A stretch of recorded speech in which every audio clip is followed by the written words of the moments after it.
número récord de integrantes del Sindicato de Guionistas de Hollywood, que representa a 11.500 escritores, votó entrar en huelga la semana pasada, algo que no sucedía desde 2008.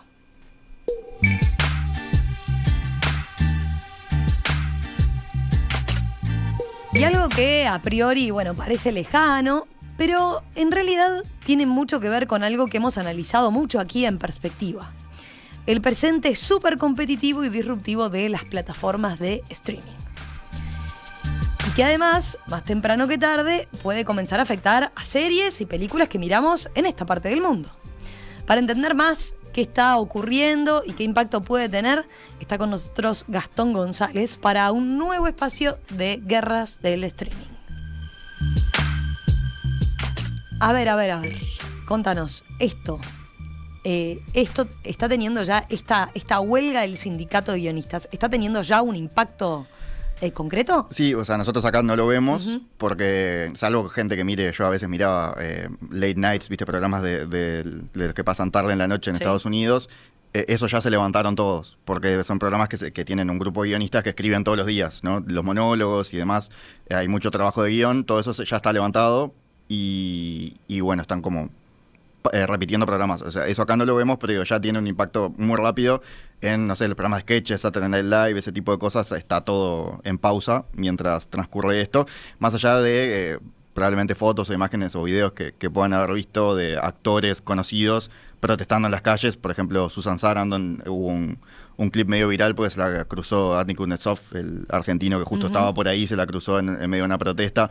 Hubo otros actores que han ido directamente a los manifestantes a llevarles como pizza o comida o expresar su apoyo, porque si bien son sindicatos separados y los actores no están protestando, algunos han ido como ahí a decir, bueno, sin ustedes no tenemos películas, no tenemos nada. Ninguno dice nosotros cobramos mucho más que ustedes, ¿no? Pero van ahí a expresar su apoyo. Otras producciones también se levantaron. La más importante, capaz, es Stranger Things, que es la serie más importante de Netflix hoy en día, como el producto quizás más pesado que tienen hoy es ese, más exitoso, aunque a vos no te guste mucho. Pero bueno, es de los más taquilleros que tienen. Los productores, que son los hermanos Duffer, anunciaron hace un par de días que no iban a empezar a rodar, por más que la tienen ya, los guiones ya están cerrados. Pasa que hay guionistas en el set también que ayudan con correcciones de último momento, cosas que se van escribiendo sobre la marcha, un actor que tuvo una idea, un problema que se da que hay que corregirlo de alguna forma. Siempre hay un guionista ahí que está dando una mano y no están parando, obviamente. Entonces, esas producciones pararon y por supuesto también afecta a todo el resto de la industria, ¿no? Técnicos, aparte de los actores, los estudios y demás, todos los técnicos, los cámaras, montajistas, catering, ¿no? Toda la gente que trabaja en torno a una industria que mueve muchísima plata ahí en Estados Unidos. ¿Hay alguna otra serie que eligió continuar igual, a pesar de no tener guionistas en el set, como decíamos? Están dos casos de series muy pesadas, importantes, sobre todo caras, que le hicieron, que son House of the Dragon, que hablamos alguna vez acá, es una serie, lo que se llama una spin-off, una serie hermana o hija de Game of Thrones. Y después está la serie El Señor de los Anillos, que se llama Los Anillos del Poder, que las dos están filmando sus segundas temporadas, y una es de HBO y la otra es de Amazon, y ambas decidieron seguir adelante a pesar de eso. Bien. Yo mencionaba recién en la introducción que esta medida no la han tomado los guionistas desde 2008, ¿no? Sí.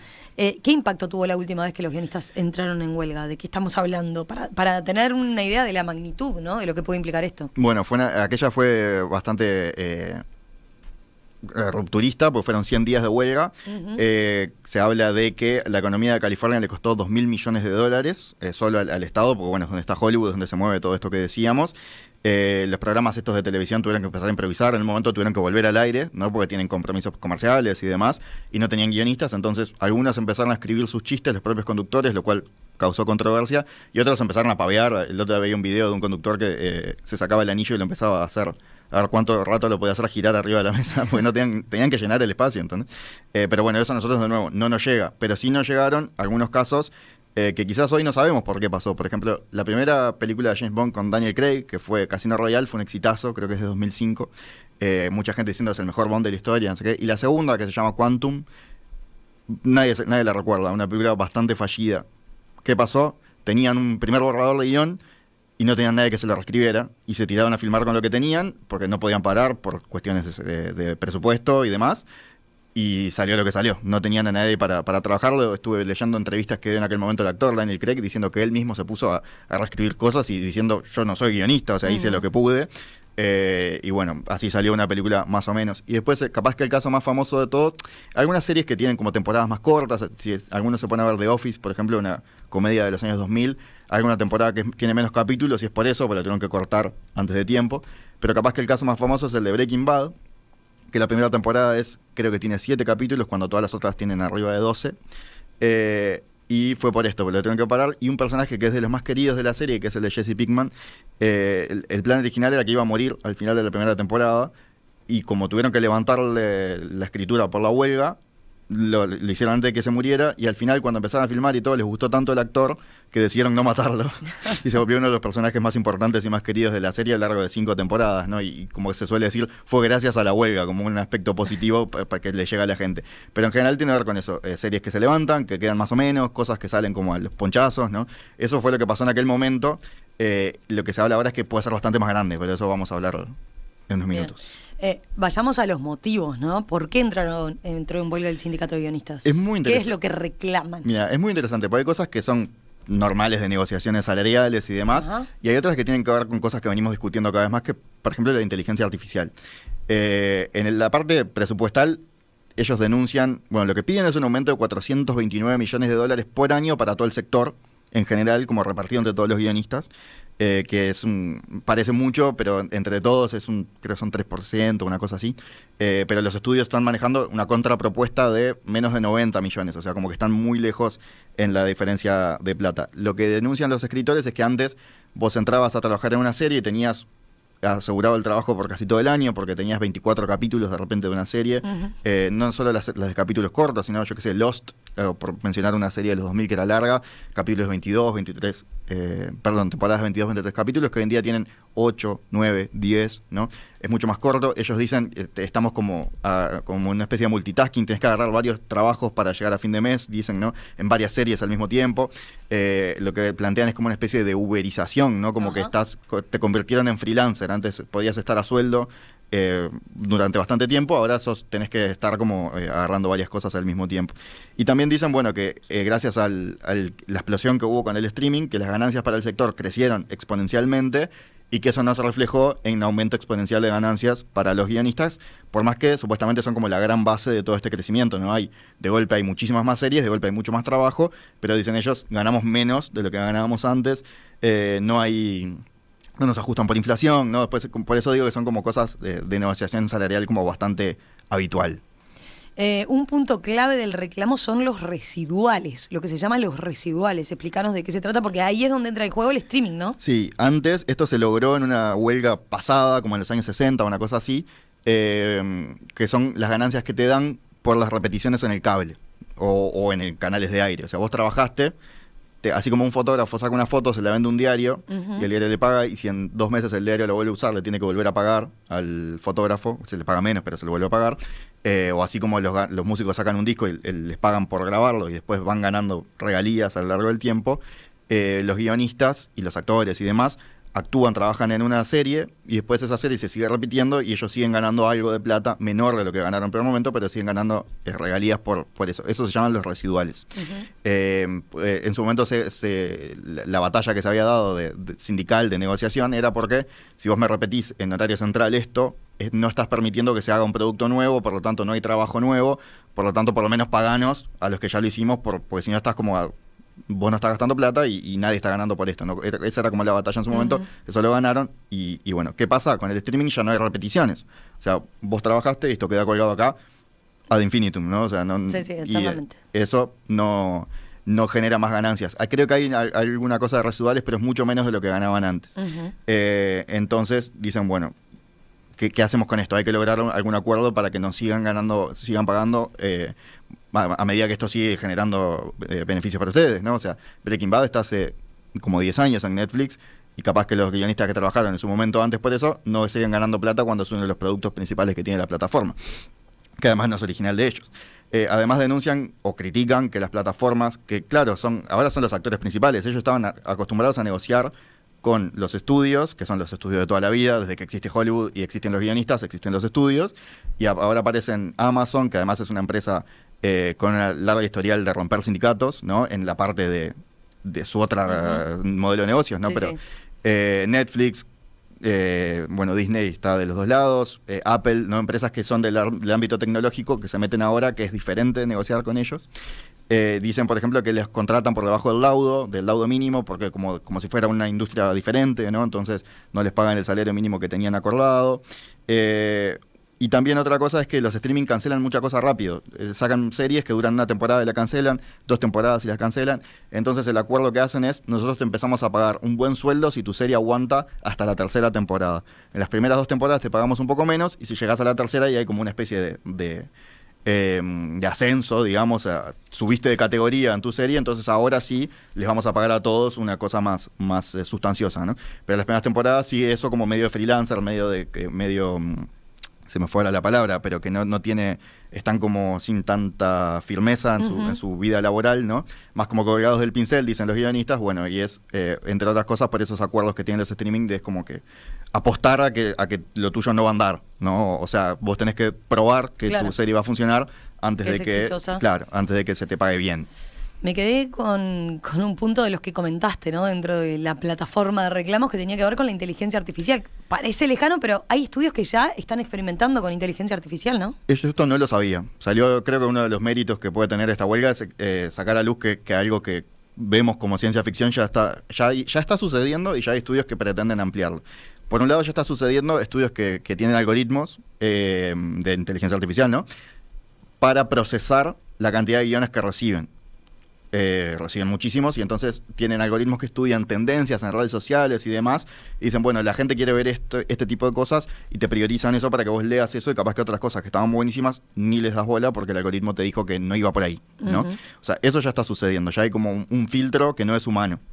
Y después aparece los estudios que están manejando, empezar a decir, bueno, que sean las inteligencias artificiales, el ChatGPT 4 o 5, ¿no? El que se venga, que escriba o que ponga, le decimos, decime una idea para un policial con no sé qué y no sé cuánto. Entonces él te dice la idea, y a partir de eso capaz que contratás a un guionista para que lo escriba.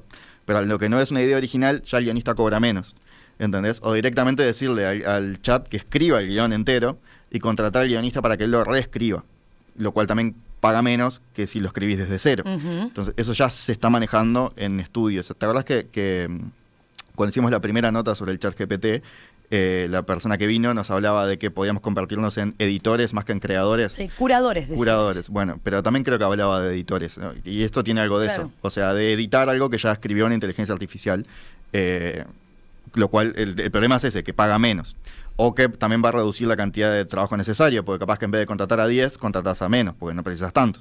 Entonces ahí es donde están los puntos más alejados en la negociación, donde dicen, como estamos filosóficamente muy alejados, dicen las dos partes, porque los guionistas están reclamando una especie de, como que se contrate siempre un grupo de guionistas base, por más que no lo precises, por más que ya, y lo que se están escudando es, por si no se precisa, pues se automatizó o lo que sea, y los estudios dicen, nos están obligando a contratar gente o que no se precise, eso es una locura, hay series que los trabaja un tipo solo, es el caso de True Detective, una serie de HBO que la escribe un escritor solo, escribe todo, entonces dicen, ese no necesitaría un grupo de guionistas, y no estamos hablando de inteligencia artificial, ¿no? Entonces ahí como está el tira y afloje.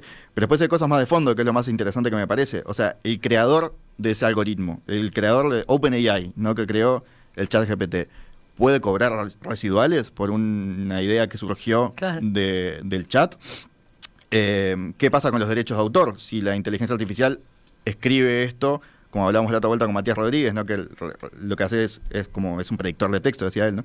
O es lo que se dicen los críticos. Lo que funciona es a partir de una cantidad de cosas que le tiraron originales, y a partir de eso te devuelve algo como medio que armado de todo eso, ¿no? Sí. Cómo se juega con los derechos de autor y quién cobra, ¿no? Cómo funciona.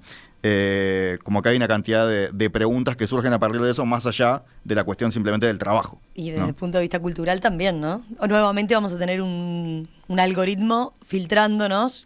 Cada vez más algoritmos filtrándonos todos. Sí, los gustos, ¿no? Y lo que tenemos que mirar o claro, demás, ¿no? Ya no solo es lo que te pone primero, sino que además hay toda una cantidad de filtros anteriores. Es como bastante Por lo menos da para conversar. Filosóficamente da para conversar, seguro. Bueno, ¿y qué puede pasar a todo esto? Que se especula con qué va a pasar, por qué nos... Hay quien puede preguntarse, bueno, ¿y acá por qué nos tiene que importar? Y primero porque es un tiempo en el que miramos más series y cosas que nunca antes, ¿no? Entonces, probablemente esto que están discutiendo los guionistas de Hollywood, tarde o temprano lo empiezan a discutir todos, ¿no? O sea, los demás acá también. Además, se vencen los convenios del sindicato de directores y el sindicato de actores ahora en junio. Y hay bastante preocupación. Por un lado, los estudios no quieren cederle a los guionistas para no tener que cederle a todos después. Y por otro lado, los demás tienen los mismos miedos. Los actores, por ejemplo, se empezaron a preocupar ahora que aparecen como que con los deepfakes y ese tipo de cosas, capaz que dentro de no mucho tiempo vos podrías crear a través de inteligencia artificial a un Brad Pitt acá en Plaza Independencia cantando a Don José, ¿no? Como que es cada vez más da miedo o tienen miedo los actores que la inteligencia, que la tecnología le tome su apariencia y los recree y ellos no tengan que actuar, y entonces hay como también un miedo similar, distinto pero similar a lo que tienen los escritores. O sea que también la cuestión de la inteligencia artificial va a aparecer en la negociación de los actores. Entonces hay quienes empezaron a plantear, capaz que se viene en 2 meses, una huelga mucho más fuerte de todo el sector que paralice completamente la industria. Todavía eso es como medio lejano, pero eso nos dejaría sin Hollywood, ¿no? O sea, capaz que para nosotros está buenísimo porque empieza a haber más trabajo por acá, digo, más series de este lado del mundo, no lo sé, pero es que ese es el tema, las consecuencias a veces son de las que no esperamos, o sea, esperamos que levanten películas, que películas sean peores, ese tipo de cosas pueden suceder. Pero ¿quién te dice que se venga a filmar acá nuevamente, venga el auge por como ejemplo, la pandemia? O algo más, hay una cosa un poco más tirada a los pelos que se dice, pero es que Donald Trump, que era un tipo millonario y conocido, había aparecido, yo que sé, en Mi Pobre Angelito en el 90 y algo, ya era una figura, pero no era una estrella de reality TV, de televisión de reality, que es una de las cosas que lo cimentó en su popularidad para después ser presidente. ¿Cuándo fue que él saltó a la fama en ese momento? En la huelga de guionistas del 2007-2008, cuando hubo que levantar contenido de ficción y tuvieron que poner mucho más reality, y ahí fue donde se le puso en el prime time a El Aprendiz de Donald Trump, y ahí fue cuando se volvió un hitazo. O sea que, mirá cómo las consecuencias de algo pueden llegar a tener como ramificaciones, ¿no? Y es algo a prestar atención desde diferentes lados, desde qué puede pasar con cosas que miramos y nos gustan, que capaz que las temporadas siguientes de series que te gustaban ahora o demoran más, o no van a estar tan buenas, o quién sabe, hasta ramificaciones que pueden tener desde lo cultural, la inteligencia artificial, la tecnología, y hasta quién sabe si no terminamos, si no viene Hollywood a contratarnos acá, quién sabe, ¿no? Puede pasar cualquier cosa. Bueno, empezamos a mirar más series producidas en otros países, ¿no? Sí, o por eso es lo que te digo, no sé si no va a pasar que los españoles, por ejemplo, no digan, che, esto también nos afecta a nosotros. Hay un sindicato de guionistas en España, acá en Uruguay, en Argentina, capaz que no tienen esa fuerza. En España hay, entonces quién sabe si no se pueden sumar. Empiezan a reclamar.